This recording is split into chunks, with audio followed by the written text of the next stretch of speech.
अवधूत चिंतन श्री गुरुदेव दत्त श्री स्वामी समर्थ तुम्हाला सर्वांचं माझ्या चॅनलमध्ये खूप खूप मनापासून स्वागत आहे. चैत्र शुद्ध प्रतिपदा म्हणजेच गुढीपाडवा, मराठी नवीन वर्षाची सुरुवात असं म्हटलं जातं की ब्रह्मदेवाने सृष्टीची उत्पत्ती ह्याच दिवशी केली होती.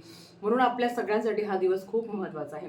हे नवीन वर्ष माझ्या सगळ्या स्वामी भक्तांना सुखाचं, समृद्धीचं, मेन म्हणजे आयु आरोग्याचं जावं हीच महाराजांचरणी प्रार्थना करते आणि आजच्या व्हिडिओला सुरुवात करते.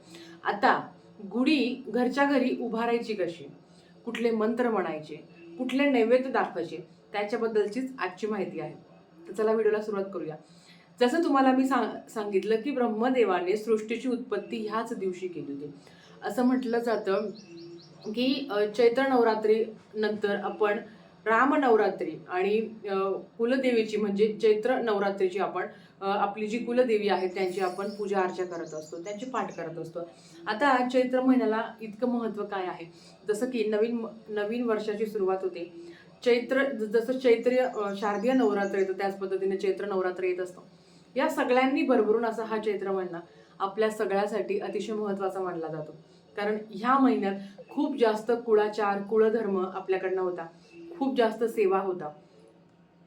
आता गुढीपाडवा कसा साजरी करायचा, यथाशक्ती यथाभक्ती, कारण हा 3.5 मुहूर्तापैकी एक मुहूर्त मानला जातो आणि ह्या दिवशी कुठलंही पंचांग बघायची गरज नसते. हा संपूर्ण दिवस शुभ मानला जातो. पण गुढी केव्हा उभारायची हे पण तेवढं महत्त्वाचं आहे. बऱ्याच वेळा असं होतं की आपण 12 वाजून जातात तेव्हा आपण गुढी उभारतो.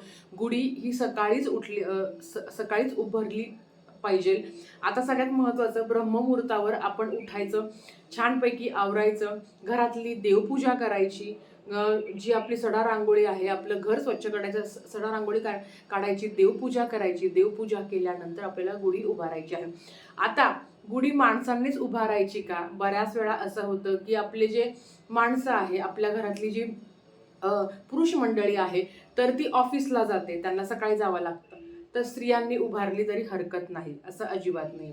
तर चला बघूया आपण की गुढी कशी उभार. ब्रह्मध्वज नमस्ते अस्तु सर्वाभीष्टम फलम प्रदे प्राप्त्यम अस्मिन संवत्सरे नित्यम मदगृहे मंगलम कुरु.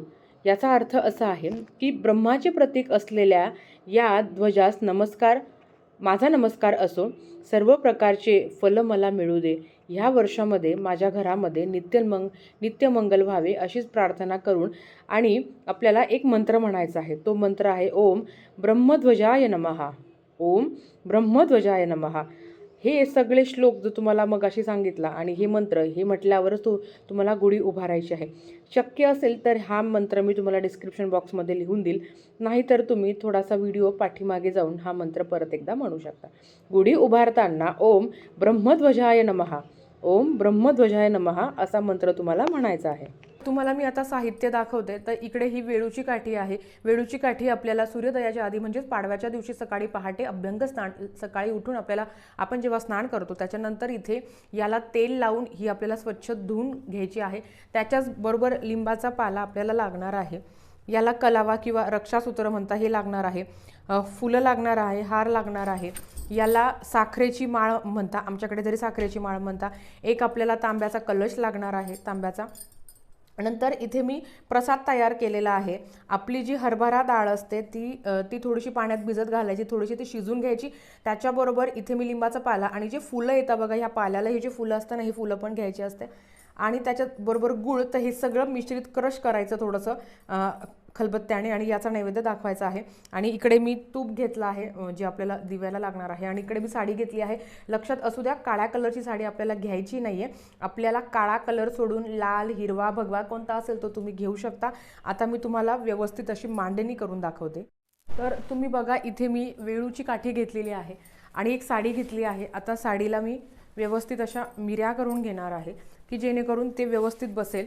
लक्षात असू द्या, बरेच लोक काय करताना की ब्लाऊज पीस लावता, कोणी साडी लावतं, कोणी ब्लाऊज पीस लावतं, असं काही नाही आहे. म्हणजे तुमच्याकडे जे असेल, आणि सगळ्यात महत्त्वाचं शुद्ध वस्त्र असावं. वापरलेल्या साड्या कधीही आपल्याला गुढीला उभारायच्या नाही आहे. पण हां, तुम्ही गुढीला उभारलेली साडी नंतर वापरू शकता, पण न वापरता ही साडी आपल्याला गुढीला उभारायची नाही आहे. तर ही माझी साडी आहे जी मी कधीच वापरत नाही.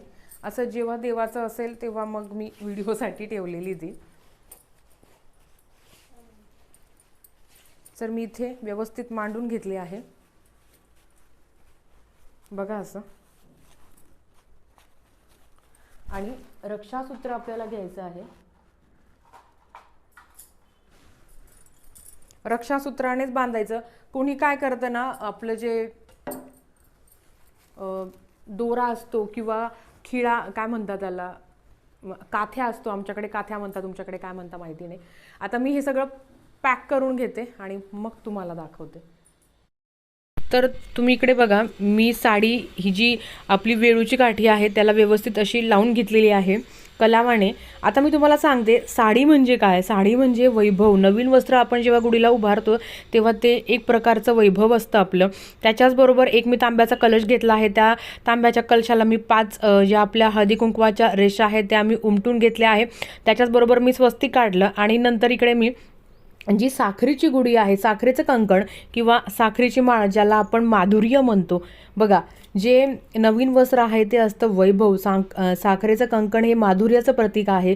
कडुलिंब हे आरोग्याचं प्रतीक आहे. कलश आपण जे मांडणार आहोत त्याला आपण यशस्वी असं म्हणतो. म्हणजेच काय तर ते एक यशाचं प्रतीक मानलं जातं. आणि आपण जो हार म्हणजेच जो हार आपण गुढीला घालणार आहोत, फुलाचा हार, त्याला मांगल्याचं प्रतीक मानलं जातं. म्हणजेच काय तर यशाचं प्रतीक, मांगल्याचं प्रतीक, आरोग्य, वैभव आणि माधुर्य या सगळ्यांचं प्रतीक म्हणून आपण या गुढीची स्थापना करत असतो. तुम्ही इथे बघताय मी आता इथे छोटासा पाट घेतला आहे आणि त्या पाटावर आपल्याला गुढी उभारायची असते. मी रांगोळी काढत नाही कारण तुम्हाला माहिती आहे माझी मुलगी असते आणि तिलाही मग रांगोळी काढायची असते, म्हणून मी फक्त फुलाचं डेकोरेशन करते आहे. अर्थात तुम्ही तुमच्या घराच्या बाहेर जेव्हा सकाळी आपलं अभ्यंग स्नान होतं तेव्हाच, अर्थात आपण जेव्हा फुलाचा हार करतो तेव्हा आपल्या मुख्य दरवाजालाही आपल्याला फुलाचा हार करायचा असतो. किंवा जी आंब्याची डहाळे असतात त्याचाही तुम्ही हार करू शकता. आणि आपल्या मुख्य दाराच्या उजव्या बाजूलाच आपल्याला गुढी उभारायची असते. आजकाल मुख्य दाराच्या जर बाजूला जर अर्थात जागा नसेल तर तुम्ही तुमच्या गॅलरीत गुढी उभारू शकता, पण लक्षात असू द्या ती उजव्या बाजूलाच तुम्हाला उभारायची आहे. कारण आजकाल आपण फ्लॅट सिस्टीममध्ये राहतो तर जागा आपल्याला मिळत नाही, तर तुम्ही तिकडे आपल्या बाल्कनीतही तुम्ही गुढीची स्थापना करू शकता, गुढी उभारू शकता. नंतर तुम्ही इथे बघा मी हळद कुंकू अक्षदा हे गुढीला मी लावून घेतला आहे. त्याच्याबरोबर मी शुद्ध गाईच्या तुपाचा दिवा लावलेला आहे, अगरबत्ती लावलेली आहे. आता आपल्याला गुढीची पंचोपचार पूजा करायची आहे. आणि जो नैवेद्य मी केला होता, मी तुम्हाला दाखवला, तो नैवेद्य आपल्याला गुढीला दाखवायचा आहे. तो नैवेद्य दाखवल्यावर आपण जो गोडाधोडाचा नैवेद्य करत असतो तोही तुम्हाला दाखवायचा आहे. आपण जेव्हा देवाला दाखवतो तेव्हाच गुढीला दाखवायचा आहे. त्याच पद्धतीने इकडे मी गुढीची पंचोपचार अशी पूजा पण करून झालेली आहे. आणि आता मी गुढीला मी नैवेद्य दाखवला आहे. आणि याच पद्धतीने अतिशय साध्या याने आपल्याला गुढीची स्थापना करायची आहे. तुम्ही इथे बघू शकता. आणि तुम्हाला मनात जे काही देवाचे स्तोत्र येत असेल तर तुम्ही म्हणायचे. महत्त्वाचं तुम्ही बघितलं की गुढी कशी उभारली. आता ही गुढी उतरवायची कशी आणि ते उतरवल्यानंतर त्याचं करायचं काय ते तुम्हाला सांगते. जेव्हा तुम्ही गुढी उतरवून घेता, खाली उतरवल्यावर त्याचं सामान आहे त्याचं काय करायचं. जी वेळूची काठी आहे ती त्याच्या जागेवर जाईल. जे साडी किंवा एखादा ब्लाऊज पीस तुम्ही ठेवला आहे तो तुम्ही त्याच्या जागेवर ठेवू शकता. नंतर ती साडी तुम्ही घालू शकता, हरकत नाही. त्याच्याबरोबर तो तांबे आहे तर तो अर्थात तो स्वच्छ धुवून तुम्ही तो परत वापरू शकता. जी लिंबाची पाला आहे, तुम्हाला माहिती आहे लिंब हे थंड असतं, लिंबाचा पाला हा थंड असतो, तर त्याचा फायदा तो प्रत्येक लिंबाचा एक पाला तरी प्रत्येकाने चावून खायचा. अगदी लहान मुलांना सुद्धा तो चावून द्या. असं म्हटलं जातं की जेव्हा तुम्ही लिंबाचा पाला खाता तेव्हा तुम्हाला उन्हाळा बाधत नाही, म्हणून एक 2 पानं ते स्वच्छ धुवून तुम्ही स्वतः खायचे आहे. अर्थात ते आयुर्वेदिक त्याचा फायदा आहे, ते आपल्या शरीरासाठी तेवढं चांगलं आहे. जी साखरेची माळ तुम्ही घातली आहे, त्याच्या गुढीला तुम्ही साखरेची माळ तुम्ही लावली होती. प्रत्येक गावामध्ये प्रत्येक धर्मामध्ये वेगवेगळे त्याचा वापर केला जातो. अर्थात तो पण प्रसाद म्हणून तुम्ही थोडा थोडा खायचा असतो. तुमच्या घरात जर लहान मुलं असतील तर त्यांच्या गळ्यात ती माळ घातली जाते. त्याच्याबरोबर ते कंकण पण मिळतं बघा, बाजारात ते कंकण पण मिळतं, तर ते लहान मुलांना तुम्ही घालू शकता. किंवा जे ज्येष्ठ व्यक्ती आहे घरात, जर एखादा वृद्ध व्यक्ती असेल तर त्यांना पण ती माळ तुम्ही थोडा वेळसाठी घालायची असते, नंतर ती आपण खाऊ शकता. आता ती जी साखर आहे ती नक्कीच तुम्ही त्याचा चहामध्ये देखील वापर करू शकता, कारण एवढीच गोड साखर खाणार नाही आणि ती बाहेर तुम्ही टाकून पण देऊ शकत नाही, मुंग्या पण लवकर लागतात. म्हणून तुम्ही ते साखर म्हणून म्हणजे चहामध्ये साखर म्हणून तुम्ही त्याचा वापर करू शकता. त्याच्याबरोबर तुम्हाला ते लिंबाच्या पालाचं पण मी तुम्हाला सांगितलं, जी माळ, फुलाची माळ तुम्ही घालणार आहे अर्थात ते निर्माल्यामध्ये टाकून द्या. सगळ्या वस्तू जागच्या जागी ठेवणे. जो प्रसाद म्हणून ठेवला, आता प्रसाद काय करायचा, तर तुम्हाला जो लिंबाच्या पालाचा आणि मुगाच्या डाळी हरभराच्या डाळीचा जो तुम्हाला मी नैवेद्य सांगितला तो तुम्ही स्वतःही ग्रहण करू शकता. आणि त्या दिवशी तुम्ही वरण भात भाजी पोळी अगदी श्रीखंड काय जे तुम्ही करणार आहे तुमच्या घरात गोड श्रीखंड असो किंवा चक्का असो, अजून काय पुरण असो किंवा तुमच्या घरात जे काही बनलं जातं त्याचा नैवेद्य तुम्ही देवांना पण दाखवायचा आहे आणि गुढीला पण दाखवायचा आहे. गुढीला जरी आपण तो नैवेद्य दाखवला आहे डाळीचा आणि लिंबाच्या पालाचा, तरी सुद्धा जो काही गोडाधोडाचा नैवेद्य करणार आहात तो तुम्हाला देवाला पण दाखवायचा आहे आणि गुढीला पण दाखवायचा आहे. नंतर तो नैवेद्य तुम्ही गाईला खाऊ घालू शकता. या पद्धतीने नवीन वर्षाची सुरुवात करूया, नवीन वर्षाचं स्वागत करूया.